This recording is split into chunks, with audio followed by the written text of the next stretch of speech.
Sebagai permulaan, muslimin muslimat, tadi kita dah mula dengan bagi salam. Saya mohon maaf, kita mula dulu dengan Al-Fatihah. A'udzubillahi minasyaitonirrajim. Bismillahirrahmanirrahim. Alhamdulillahi rabbil alamin. Arrahmanirrahim. Maliki yaumiddin. Iyyaka na'budu wa iyyaka nasta'in. Ihdinas siratal mustaqim. Siratal ladzina an'amta 'alaihim ghairil maghdubi 'alaihim waladdallin. Amin. Amin ya rabbal alamin. Sekarang kita sama-sama tuliskan tajuk pula. Azam seorang Muslim. Subhanallah. Tajuk kita ialah azam seorang Muslim. Okey, untuk meneruskan tajuk ni, saya memang dah adalah macam mana kita nak guna whiteboard, nak tulis azam seorang Muslim. Saya nak tengok dulu sahabat-sahabat tuliskan komen, apakah azam tuan-puan, sahabat-sahabat semua sebagai seorang Muslim. Tulis tiga saja, tiga je. Tulis 3, saya cuba baca 3 azam seorang Muslim. 3 azam. Masya Allah, ini Kushairi. Sekejap. Ini Kushairi daripada TikTok ni. Subhanallah. Dia kata ada 3 azam dia. Nak solat penuh, nak puasa sunat setiap minggu, kan ada Isnin Khamis. Lepas tu nak bersedekah setiap hari. Terbaik. Amin. Kushairi. Lagi-lagi? Kita tengok. Okey. Mahfuzah Ghazi kata azamnya nak solat awal waktu. Dia Sabiha kata nak menjadi guru yang terbaik, anak yang solehah dan baiki hubungan dengan mak ayah. Okey. Dik, kamu kena tolong pegang. Okey, ada yang sebut yang pertama azam nak dapat redha Allah. Yang kedua nak dapat syafaat Nabi. Yang ketiga nak mati husnul khatimah.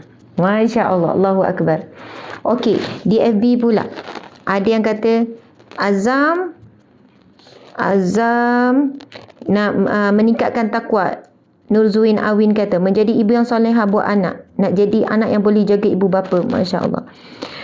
Okey, lepas tu kan kita tengok lagi seterusnya, nak istiqamah jaga aurat, solat dan taat kepada suami. Masya Allah. Amin. Ini Nabila Abdul Rahman sebut. Juliana Samsuddin sebut nak lebih tenang, nak kurangkan marah dan nak banyakkan mengaji. Masya Allah. Hebat-hebat semua azam. Okey, kita tengok lagi di IG. Kita tengok Akime, menjaga maruah dan melihara nafsu, menjadi hamba yang taat, jadi insan yang berguna. Okey, Masya Allah. Ada macam-macam lah ni azam ni. Nak tinggalkan dosa, nak taubat kepada Allah, tak nak ulangi dosa hingga mati, nak jadi hamba Allah yang baik. Masya Allah. Jun E. Rimpau sebut nak menjadi ahli syurga, membawa keluarga dan sahabat bijak, sentiasa menjaga solat.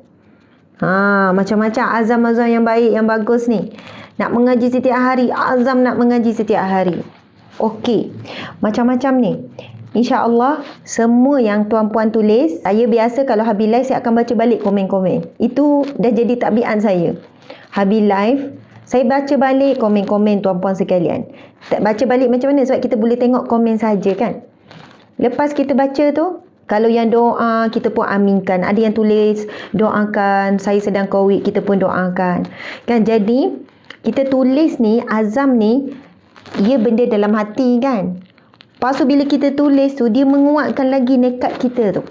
Sebab itu, kita kena belajar tulis. Azam kan, ataupun cita-cita. Saya sarankan kepada sekarang, buat sekarang. Tuan-puan sekarang saya tak tahu ni, di pejabat ke, di rumah ke, dekat mana.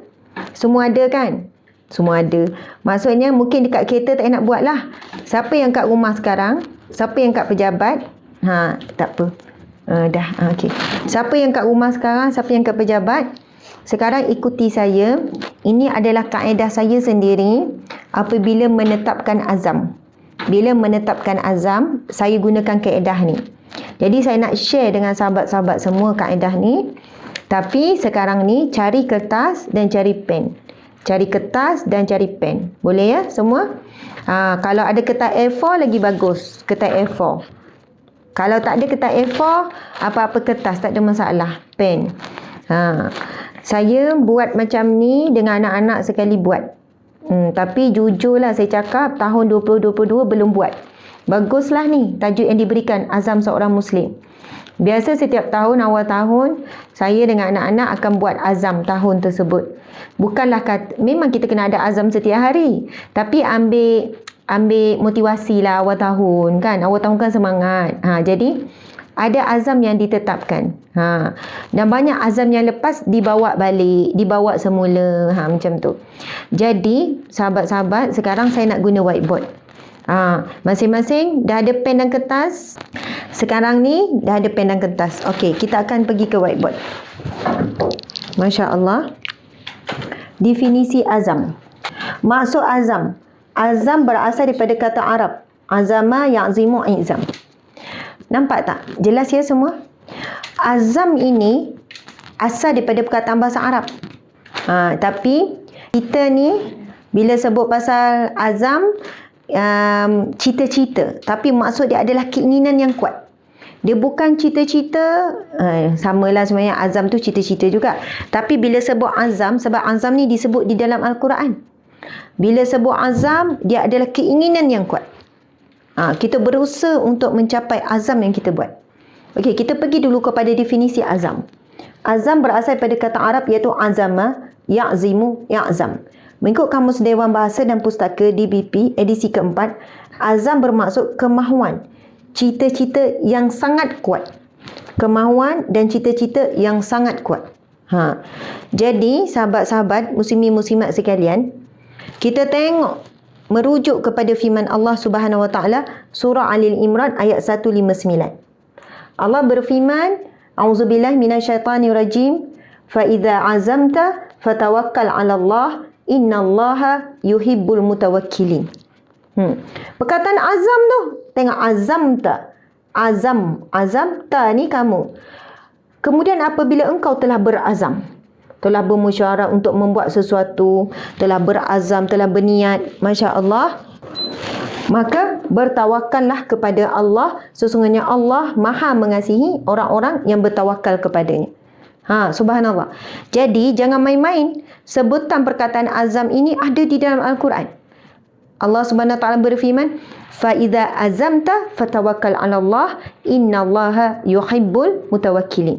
Apabila kamu berazam untuk melakukan sesuatu, kamu dah bincang-bincang, kamu dah musyawarat, lepas tu kita cakap apa? Okey, setuju, jom kita buat. Okey, proceed. Contoh kan, fatawakkal 'ala Allah, innallaha yuhibbul mutawakkilin. Maka kamu kena bertawakal kepada Allah. Sebab itu biasa bila kita buat sesuatu perancangan, mesti kena tutup ya Allah, macam bahasa Melayu ke, bahasa Arab ke, tapi doa supaya Allah mengizinkan.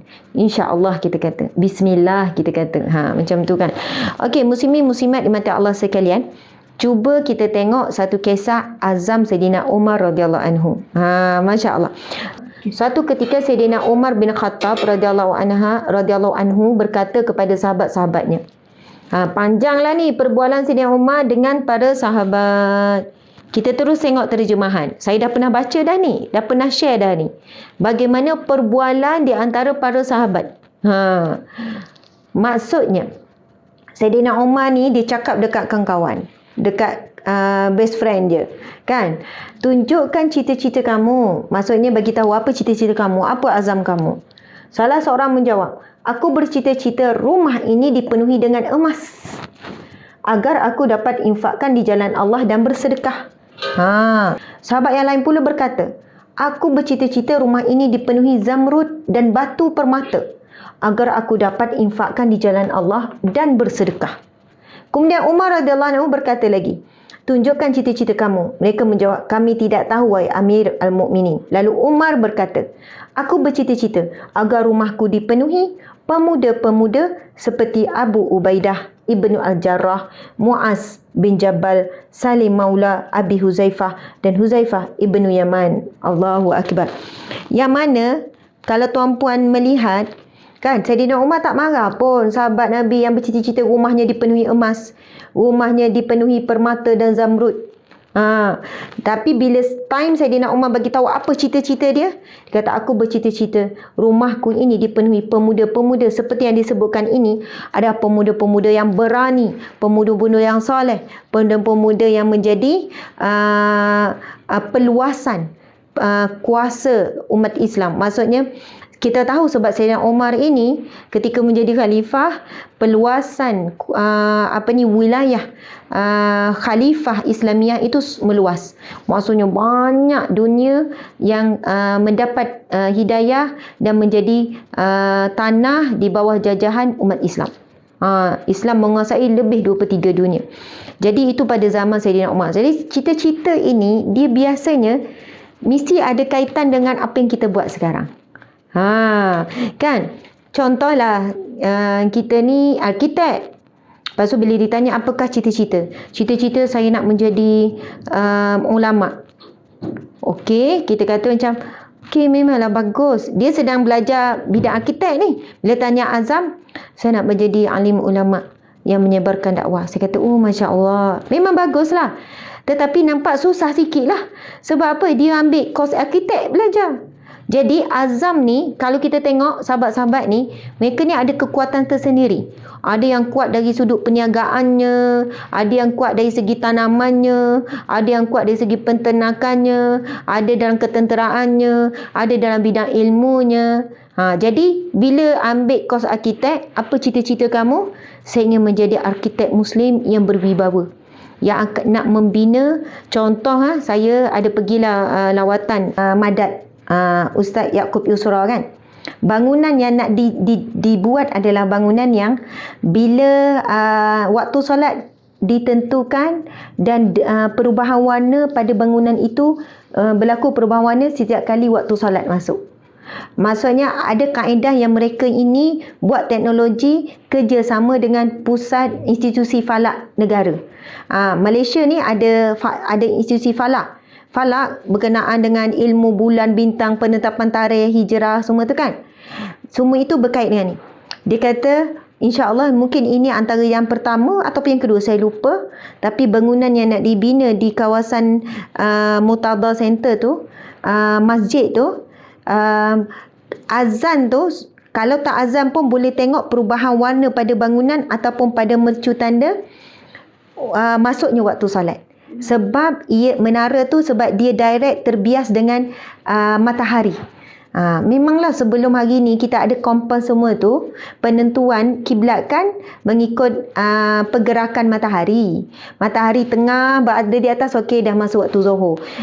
Matahari condong berapa darjah, okey asar. Sekian-sekian. Lepas tu bila malam bulan pula kan. Jadi kalau ikutkan penetapan waktu-waktu solat kita memang berkaitan dengan bulan dan matahari. Jadi bagaimana teknologi hari ini? Jadi mungkin bagi arkitek, saya nak buat arkitek yang menaikkan kita sebut bukan mercu tanda, kita khazanah-khazanah Islam ataupun seni bina Islam. Di Sydney kan ceramah masa sebelum PKP dulu dengan depan pelajar-pelajar Sydney, situ semua belajar engineering. Belajar bukan dalam, tak ada pengajar Islam lah dekat universiti tu. Bila tanya cita-cita masing-masing, saya programmer, saya belajar programmer di sini, saya bidang IT. Kos saya fokus pada saya nak jadi pakar, ambil masa ambil PhD, saya nak buat program yang menarik untuk umat Islam. Biar anak-anak umat Islam ini, dia orang tak main game, dia orang tak ni, dan dia orang akan tertarik dengan program ni. Dengan maksudnya nak cipta satu game yang mana daripada game tu budak-budak ni anak-anak kita boleh hafal doa. Daripada game tu boleh memahami bab akidah. Maksudnya kata insya-Allah. Jadi azam ni biasanya sesuai dengan kemampuan dan apa yang Allah kurniakan kelebihan pada diri kita. Jadi tuan-puan sekalian, tak pelik sahabat-sahabat Nabi ni. Azam nak ada emas. Tengoklah orangnya, orang yang berazam tu mungkin memang orang kaya.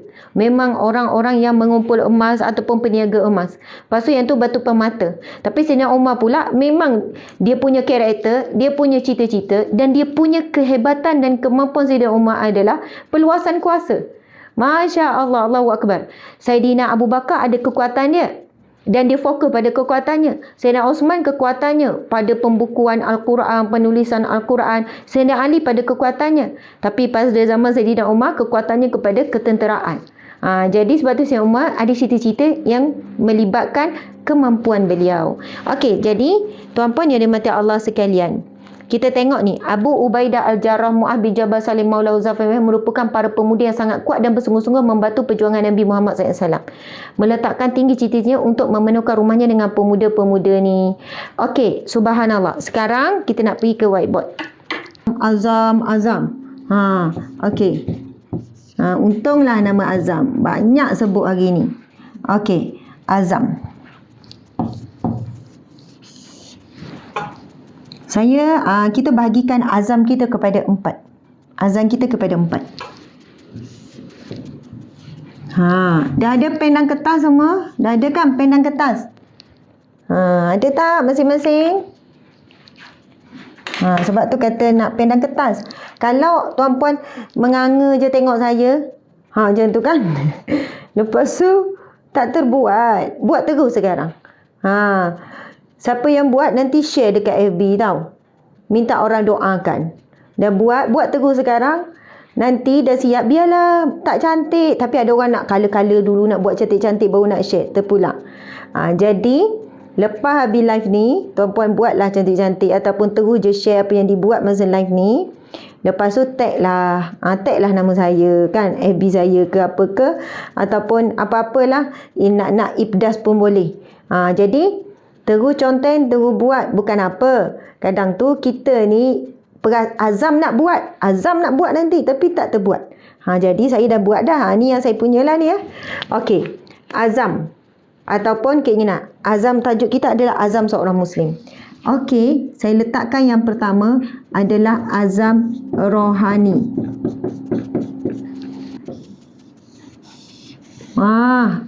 Orang nama azam tersedak, orang nama rohani pun tersedak. Siapa nama rohani kat sini? Okey. Lepas tu azam jasmani. Ada orang nama jasmani juga ke? Okey, jasmani. Okey. Yang ni mungkin tak ada orang nama ni. Azam bagi akal, tapi tak apalah. Kita buat mental ya. Okey, azam mental. Kemudian yang keempat iaitu azam emosi. Okey, jasmani ni dia sebenarnya bukan jasmani saja. Kita buat fizikal lah. Yang tanya dia nak tulis sama ke macam mana? Nak tulis sama? Oh, tak semestinya. Saya bagi contoh je ni. Masing-masing azam masing-masing ya. Tapi nak tiru boleh. Kita bagi idea. Mungkin ada yang tak terfikir. Sebab apa kita bagikan 4 azam ni?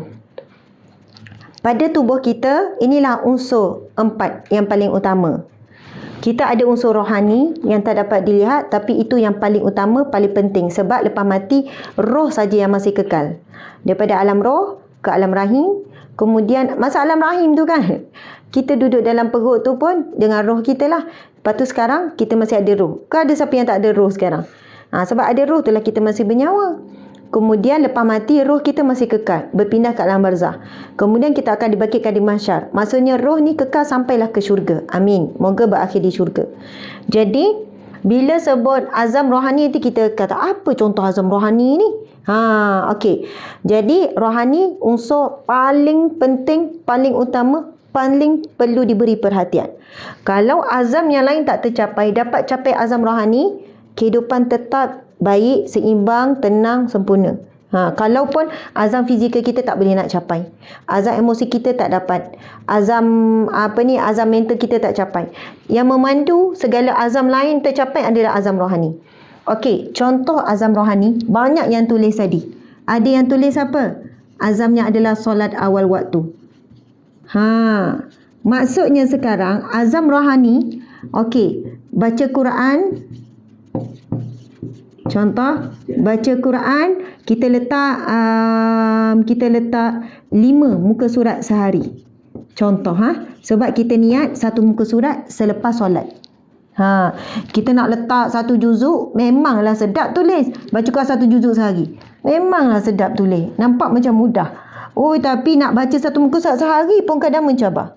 Kalau kita buat kajian hari ini ke atas orang Islam di Malaysia, kan bahkan ada pihak yang buat kajian, katanya tak sampai 20% umat Islam di Malaysia ni baca Quran. Walaupun 1 muka surat sehari. Maksud kalau buat kajian terhadap orang Islam di Malaysia ni, tak sampai. Bawah 20% yang baca Quran satu muka surat sehari. Kalau nak cari yang baca satu juzuk, lagilah mungkin tak sampai 1%. Wallahualam. Jadi, kita letak azam tu sesuai dengan situasi kita sekarang lah. Okey, baca Quran contoh 5 muka surat sehari. Siapa yang nak letak? Saya letak satu muka surat dulu. Itu pun dah bagus. Masa setiap hari mesti baca Quran. Apa lagi contoh? Azam rohani. Dia nak tetapkan zikir.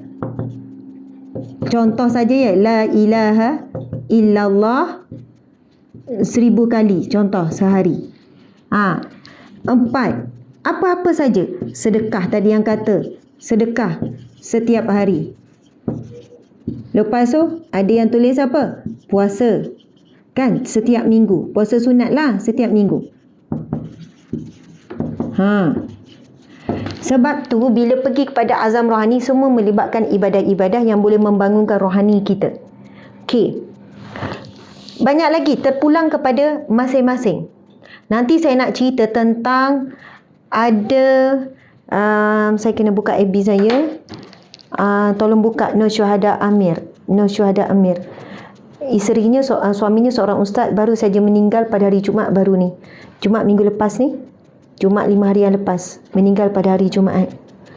Tapi saya baca kisah, saya baca tu menangislah juga. Tapi memang satu kebahagiaan bagi umat Islam. Maksud bagaimana suaminya pada hari Jumaat yang barakah, asalnya tak sedar tak apa, tapi sedar bila saat akhir untuk ucap kalimah syahadah. Boleh ucap la ilaha illallah, ucap kalimah syahadah dengan sempurna. Lepas tu meninggal dunia. Dan amalan suami beliau setiap hari baca zikir la ilaha illallah, pagi 1000 kali, malam 1000 kali. Kita nak buat 1000 kali sehari pun payah tuan-puan sekalian. Jadi amalan zikir ini mungkin kita rasa berat 1000 kali, nak buat 100 kali pun boleh. Maksud nak baca zikir la ilaha illallah 100 kali. Contoh macam itulah kan. Jadi ini adalah azam rohani kita. Nak buat apa? Kenapa penting tulis? Tuan-puan sekalian, kalau kami bila buat azam, saya dengan anak-anak, kami buat kertas mahjong besar. Masing-masing tulis azam masing-masing, tampal dekat dinding. Jadi kadang-kadang awal pagi kita baca, ya Allah, pemudahkanlah ya Allah azamku untuk solat awal waktu, untuk baca Quran. Bila kita tengok azam, kalau dalam fikiran kita jadi lupa, lalai dan sebagainya. Tapi bila dah tampal dekat dinding, kita dah tengok apa yang kita tulis, apa yang kita list, apa yang kita rancang. Maksudnya dia bukan hanya pada kata-kata, mata kita pun merakam. Mata kita duk tengok azam kita tu kan. Mata kita pun rakam. Bila mata merakam, dia masuk ke dalam minda separa sedar kita. Masuk ke minda separa sedar. Jadi ingat-ingat je selalu. Dia membantu kita istiqamah. Bantu kita istiqamah. Sebab kita tengok. Tampallah di ruang yang mudah dilihat. Jangan tampal dalam almari pula. Tampal celah-celah mana-mana gulung. Tak nampak. Tampal di dinding yang ruang yang kita boleh lihat. Jadi kita selalu melintas tengok. Ini azam ni. Azam rohani. Okey. Lepas tu contoh azam fizikal pula kan. Okey. Kita boleh masukkan azam fizikal ni berkenaan dengan kesihatan tubuh badan. Kesihatan tubuh badan ya. Secara umumnya kesihatan tubuh badan. Azam kita, tapi kalau nak detailkan boleh je buat satu terus. Contohnya jogging 30 minit sehari. Ataupun jalan kaki. Main badminton. Apalah untuk kesihatan fizikal. Maksudnya yang kita nampak ni, fizikal ni. Lagi contoh kita tulis bekam 3 bulan sekali. Saya buat bekam ya. Tuan-puan yang mati Allah sekalian, sebelum ini setiap bulan saya akan migraine. Migraine yang saya akan mata berpinar, lepas tu berpusing, lepas tu sakit kepala yang sangat teruk sebelah kiri. Kalau saya kena migraine, 1 hari pun tak hilang lagi. Maksudnya dia dah hilang, sakit kepala yang kuat tu dah hilang dalam 3 jam, 4 jam dah hilang. Tapi kesan daripada sakit tu, kepala jadi lemah, badan jadi lemah, kepala ini tu mungkin 1 hari baru hilang. Sebab orang yang pernah sakit migraine tahulah macam mana. Kalau saya bermula dengan mata berpinah, semua nampak macam bintang-bintang, nampak berminyak saja macam tu lah. Lepas tu hilang mata tu, dia akan pergi ni. Sebelum ini saya dah banyak kali buat bekam. Tapi saya tak buat bekam kepala sebab saya rasa macam seriau. Kamu pernah bekam kepala? Pernah bekam tak? Jujur Fana tak pernah bekam. Syira? Tak pernah bekam juga. Bekam tu memang rawatan sunnah kan. Nabi berbekam, sahabat Nabi berbekam. Duduk makanlah suplemen tu, suplemen ni. Badan kita kan kena keluarkan toksik. Toksik yang paling banyak dikeluarkan adalah melalui bekam. Memang toksik keluar melalui peluh. Toksik keluar juga melalui kita buang najis semua tu. Tapi toksik ni banyak pada darah. Bulan sekali ataupun 3 bulan sekali, badan kita ni akan memproses darah-darah, sel darah yang baru. Bila kita buat bekam, kita keluarkan toksik-toksik dalam darah tu. Bunyi macam ngeri. Saya dah pernah buat dua-dua cara dah bekam ni. Bekam jarum saya buat, bekam pisau pun saya buat. Pisau halus yang diorang buat ni. Pisau halus yang diorang buat. Pisau lepas. Pisau bedah. Jadi saya cuba dua-dua jenis bekam. Kalau orang tanya mana lagi sakit, bekam jarum pap ataupun torengnya pisau, lagi sakit jarum. Pisau bunyi ngeri tapi tak rasa sangat. Dia halus, dia macam tu. Cuma saya cerita dalam bulan yang lepas saya ada buat bekam kepala. Akhirnya saya setuju. Kata buatlah Ustazah bekam kepala, tak sakit sangat. Kurang sakit, guna alat penyedut apa semua kan. Dan Alhamdulillah sejak saya buat bekam kepala, Alhamdulillah syukur sangat saya dah tak migraine. Kalau tak migraine tu seminggu sekali, 2 minggu sekali. Kalau saya datang migraine saya tak boleh ceramah, batal kuliah. Tak boleh buat apa-apa, memang teruk. Mungkin sebab kita banyak fikir, banyak ini. Saya buat 2. Bekam saya buat, akupuncture pun saya buat. Maksudnya ini adalah azam fizikal. Lepas tu yang buat tu kata Ustazah cubalah buat secara rutin. Kan 4 bulan sekali, 3 bulan sekali ada tarikh-tarikh sunat dia. Saya kata okey, saya setuju. Jadi itu azam saya nak jaga kesihatan diri. Lepas tu badan kita kan ada yang kata ialah kesan daripada vaksin, wallahualam, kita kena keluarkan apa yang tak elok. Jadi kesihatan tubuh badan, jogging, bekam ke. Lepas tu siapa yang nak masukkan facial, sebulan sekali contoh. Tak apalah 1 bulan sekali. Ngurut. Maksud saya, bab fizikal jaga tubuh badan ni, azam-azam kita tu terpulang. Kadang-kadang kita tak tulis, kita lupa. Bang, bulan ni saya tak buat facial lagi. Contoh kan, pergilah rawat-rawat muka tu kan, buang-buang blackhead, buat ini. Yang penting yang patuh syariah, tak ada masalah. Saya buat juga facial. Ya, saya ngaku ya, saya buat. Saya pergilah kadang sebulan sekali, kadang 2 bulan sekali. Pergilah, saya tak boleh cakap lah tempat mana. Bertukar-tukar mana yang saya nampak. Sebab apa? Memang kulit kita umur dah dekat 40 kan. Sampai satu masa tu memang kita boleh tengok kat hidung tu banyaknya whitehead, blackhead lah apalah. Guna jari lah apalah. Tapi kadang-kadang suka guna ni, ISO. Okey. Fizikal. Azam fizikal juga membawa maksud kepada apa ya? Contohnya impian kita. Nak kereta apa? Okey, azam cita-cita keinginan kita nak rumah macam mana. Tuan-puan sekalian, saya dulu bila buat azam siap keluarkan gambar. Nak rumah macam mana, cari dalam internet gambar. Kan, kereta tak adalah beria sangat tapi adalah impian tu. Ya Allah, Allah bagi. Kan siap gambar. Mana yang tulis, yang gambar, ini saya tulis, saya keluarkan gambar. Gambar solat, gambar Al-Quran. Siap gambar. Lepas tu zikir, tulislah la ilaha illallah. Lepas tu masa tu saya tengah buat master, siap saya, kononnya saya pegang master. Masa tu tengah buat lagi struggle nak siapkan master. Dengan anak kecil-kecil, keluarkan gambar tu. Sebab apa? Supaya visual. Sebab saya orang visual, saya nak tengok. Akhirnya Alhamdulillah dulu rumah jauh dia surau. Anak pergi surau pun saya takut sebab tak selamat. Taman sebelum ni kan surau kan jauh. Kan? Tapi bila sekarang memang anak-anak boleh pergi jalan kaki je. Walaupun malam, maghrib, isyak. Saya tak risau sebab dekat dan selamat. Jadi pergi ke surau, subuh dia orang jalan kaki. Kan? Time kami 3 hari, 4 hari tak dekat rumah. Tapi anak-anak tu boleh jalan kaki je pergi surau. Jadi Allah berikan. Allah beri. Bila kita ada azam, kita ada doa, kan. Lepas tu kita bertawakal kepada Allah. Usaha tu wajib lah, kena susul dengan usaha. Jadi azam fizikal ni banyak lagi. Ada yang kata nak kebebasan daripada hutang, bebas hutang, masukkan. Lepas tu nak ada simpanan sekian-sekian. Ini boleh masukkan ni azam rohani ni, umrah, haji. Oh, saya masa sebelum pergi umrah, saya buat azam macam ni. Saya keluarkanlah gambar apa? Gambar Kaabah, gambar Masjid Nabawi, gambar Masjidil Haram. Nak buat semangat tu. Dan alhamdulillah umrah pertama kami pergi, kami masa tu memang tak ada duit, anak kecil-kecil, tapi dua-dua orang beri. Bukan sebab saya glamour, masa tu tak glamour lagi. Masa tu tak jadi pecama macam hari ni lagi. Bukan nak kata glamour tu bagus ya, nak sebut bagi mudah faham. Mungkin ada orang kata, yelah ramailah orang nak taja ustazah kan orang glamour, kami ni siapa? Tak, saya tak ada apa-apa. Maksudnya biasa saja masa tu.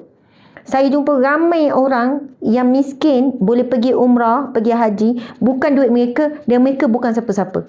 Orang kampung biasa, makcik-makcik jumpa, ustazah, makcik nak pergi sangat umrah, makcik tak ada duit, macam orang susah kan, ibu tunggal ni. Memang orang kampung susah. Saya kata, makcik setiap kali lepas solat, makcik jangan berhenti berdoa.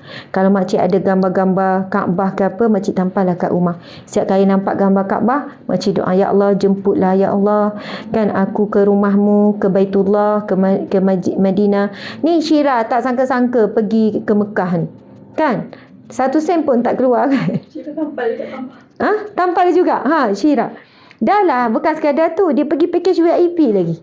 Syirah kalau ikutkan package tu tahu, memang sungguh-sungguh VIP. Tak sangka. Dan memang tak terfikir kan. Maksudnya, tampal gambar Kaabah tu bila terlintas doa. Sebab untuk ke tanah suci bukan dengan diri kita sebenarnya, tapi dengan kehendak Allah. Jadi letak, walaupun tak logik. Makcik, masuk lama makcik tu, ustazah, ada tak tahulah macam mana, tapi orang ada nak bagi sumbangan pada makcik pergi umrah. Allahu Akbar. Makcik tak ada welcome pun, tak ada cakap apa pun. Saya kata, itulah kuasa doa. Kita minta sungguh dengan Allah. Macam mana Allah sampaikan, sebenarnya orang ni nak tajuk orang ni, tiba-tiba orang ni tak dapat, Allah bagi ilham untuk bagi kat makcik ni. Maksudnya macam tu kan. Pada orang yang bagi dengan makcik ni tak kenal, tak ada kait-kait pun, tapi Allah yang berikan detikan hati tu. Jadi tak ada benda yang mustahil dengan doa, dengan azam, dengan tawakal. Tak ada yang mustahil. Okey, lepas tu kita pergi contoh. Ini contoh saja. Tuan-puan boleh adjust ni. Kan terpulang lah kan, tiba-tiba facial, saya orang lelaki. Orang lelaki pun boleh facial, tapi cari yang tukang facial perempuan. Lelaki lah.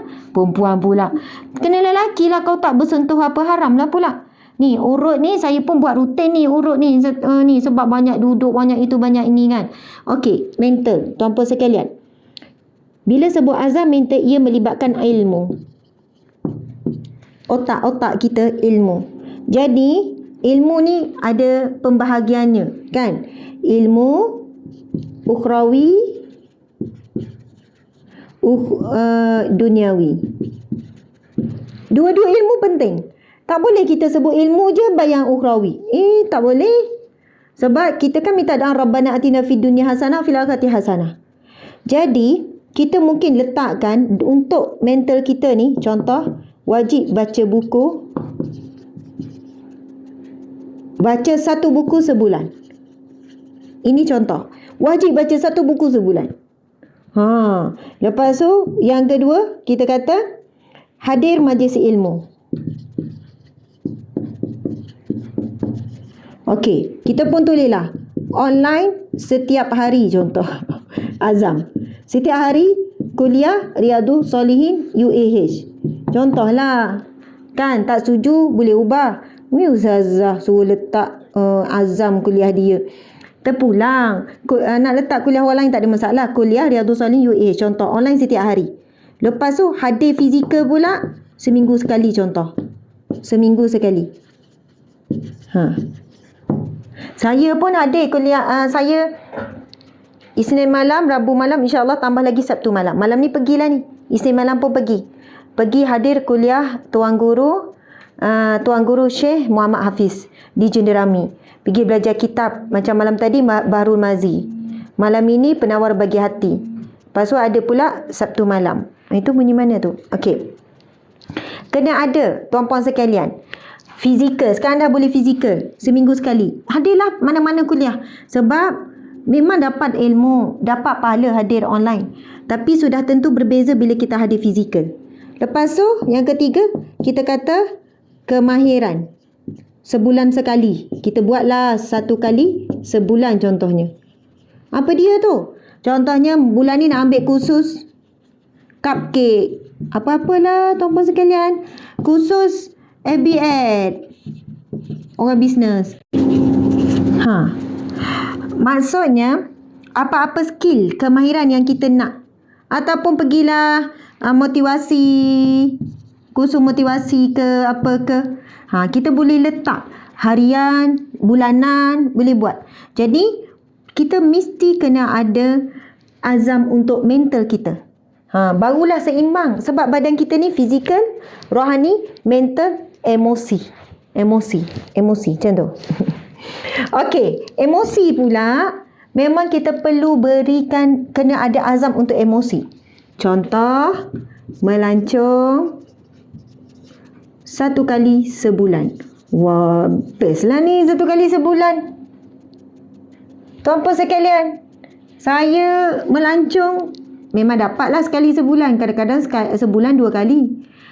Jangan fikir melancong tu mesti pergi luar negara lah, mesti pergi tidur lah. Kadang-kadang bawa anak pergi pantai, melancong lah tu. Kan? Bawa anak-anak pergi mana ya? Tak perlu belanja yang besar. Saya kalau biasa bawa pergi PD je kadang tu kan. Okey, jom pergi pantai makan-makan. Pergi tepi pantai berkel lah. Kalau mak ayah saya dulu memang saya lalu lah. Maksudnya pergi kita panggil apa? Kalau bukan melancong kita panggil apa? Berkel lah. Kan? Berkel lah. Riadah tu kita boleh masuk dekat fizikal. Bolehlah berkelah dan riadah, okeylah kita masuk.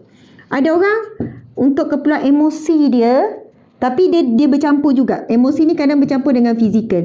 Dia pergi hiking, tapi hiking Islami lah tuan-puan sekalian. Hiking banyak sangat pergaulan bebas. Kalau anak-anak kita nak pergi hiking, anak-anak saya tak pernah lagi lah saya bagi dengan kawan-kawan, tak pernah. Sebab bila pergi dengan orang muda, campur lelaki perempuan naik bukit, pegang-pegang tangan, yelah sebab nak jatuh kan, nak menyelamatkan nyawa, pegang tangan lelaki perempuan, tolak-tolak apa semua, haram. Atas dasar sukan hari ni ramai yang buat maksiat. Jadi, ini pun fizikal ni bersukan. Suami saya memang suka main bola, anak-anak pun suka main bola, badminton. Okey, basikal, kan? Emosi, contohlah hiking, berkelah, riadah. Lepas tu, antara keperluan emosi diwajibkan sebelum tidur. Contoh salam, maaf, lepas tu peluk. Okey, semua salam, minta maaf, lepas tu maaf dan terima kasih, ucap terima kasih dan peluk. Okey. Begitulah rutinnya. Kalau sebelum tidur masing-masing akan jumpa Umi Abi, adik-beradik, anak-anak semua kumpul macam buat bulatan gitu. Lepas tu salam minta maaf, terima kasih banyak-banyak hari ni. Lepas tu salam minta maaf, lepas tu peluk. Peluk ni sama lelaki dia peluk betul-betul lah. Tapi adik-beradik lelaki dengan perempuan dia bukanlah peluk. Dia cuma gini-gini je. Kita janganlah, sebab mesti ada batas lah walaupun adik-beradik. Dia macam ni je, dia sentuh-sentuh. Anak lelaki kalau yang kecil memang saya peluk kemas lah. Bila anak lelaki dah besar, kita pun kena jaga batasan. Maksudnya, walaupun ibu dengan anak, ada setengah orang okey, it's okay. Tak ada masalah, peluk betul-betul. Tapi kalau saya peluk anak lelaki yang dah besar, Luqman macam daripada tepi. Tak adalah rapat. Maksudnya di situ kita nak ajar juga dari sudut adab. Tapi pelukan tu adalah kan, tangan tu. Jadi sebelum tidur, begitulah juga dengan suami dan isteri. Itu keperluan emosi. Keperluan emosi. Supaya masing-masing tidur dengan hati yang lapang. Sebab siang hari anak-anak kita bergaduh itu ini, ramai kita sudahkan hari unfinished. Ada benda yang tak settle. Okey, subhanallah. Ramai juga yang hadir dan 3K walaupun tengah hari. Alhamdulillah. Terima kasih pada Ibdas. Masa kita pun dah nak habis. Jadi, contoh emosi lagi kita kata keperluan emosi. Cakap I love you contoh. Ataupun keperluan emosi panggilan. Okey, bincang dengan suami. Abang, saya nak awak panggil saya sayang, boleh tak? Macam tu kan. Awak suka saya panggil awak apa? Panggil abang ke, adik ke? Maksudnya, panggilan itu ada satu keperluan emosi. Lepas tu, antara keperluan emosi lagi iaitu hadiah. Hadiah ni keperluan emosi yang terbaik. Kita kena ada tarikh lahir adik-beradik, tarikh lahir anak-anak, lepas tu kawan rapat, lepas tu mungkin orang istimewa. Orang istimewa ni boleh jadi guru kita, boleh jadi siapa-siapa saja, orang istimewa, kawan rapat. Saya kira mak ayah tu memanglah. Okey, mak ayah, kita wajib tahu hari lahir mak ayah adik-beradik kita. Kalau dapat tahu juga hari lahir anak adik-beradik kita pun bagus. Lepas tu anak kita, lepas tu kawan rapat dan orang istimewa. Kita buat satu list tarikh. Simpan dalam, contohnya dalam dalam kita punya diary ke dan sebagainya. Jadi tuan-puan sekalian, bila kita tulis macam ni, insya-Allah ini ada keperluan emosi. Lagi ramai kita beri hadiah, satu lagi banyak kita dapat hadiah. Betul tak? Orang yang banyak bagi hadiah, dia akan dapat banyak hadiah. Bila hari lahir dia, orang tak lupa. Kedua, tak dapat hadiah pun, sebenarnya bila orang gembira dan bahagia dapat hadiah daripada kita, dan ini memang disebut dalam hadis Nabi, tahabu tahadu. Kalau kamu mengasihi, menyayangi, kamu perlu beri hadiah. Hadiah tu tanda kasih sayang. Tak cukup I love you, saya sayang awak, sama hari lahir pun dah happy orang ucap selamat lahir. Tapi selamat hari lahir dengan hadiah, punya happy tu terus jadi naik pangkat, kita jadi kawan baik. Belum tu kawan biasa bagi hadiah, awaklah kawan baik saya, ramai-ramai kawan awak seorang je bagi hadiah, awak sahabat dunia akhirat perlu. Naik terus pangkat jadi sahabat baik. Masya Allah, besarnya peranan hadiah. Nabi suka bagi hadiah. Balik daripada perjalanan jauh, bawa balik hadiah pada isteri-isteri, bawa balik hadiah untuk anak, untuk cucu. Itu sunnah Nabi. Jadi hari ni ramai orang bagi hadiah digital kan. Nak kereta ke? Bagi gambar kereta je. Sama hari lahir, kek sebiji pun gambar juga. Semua gambar-gambar, kan sedih kan. Jadi kita inilah balik. Tuan-puan dimati Allah sekalian, masa kita dah habis.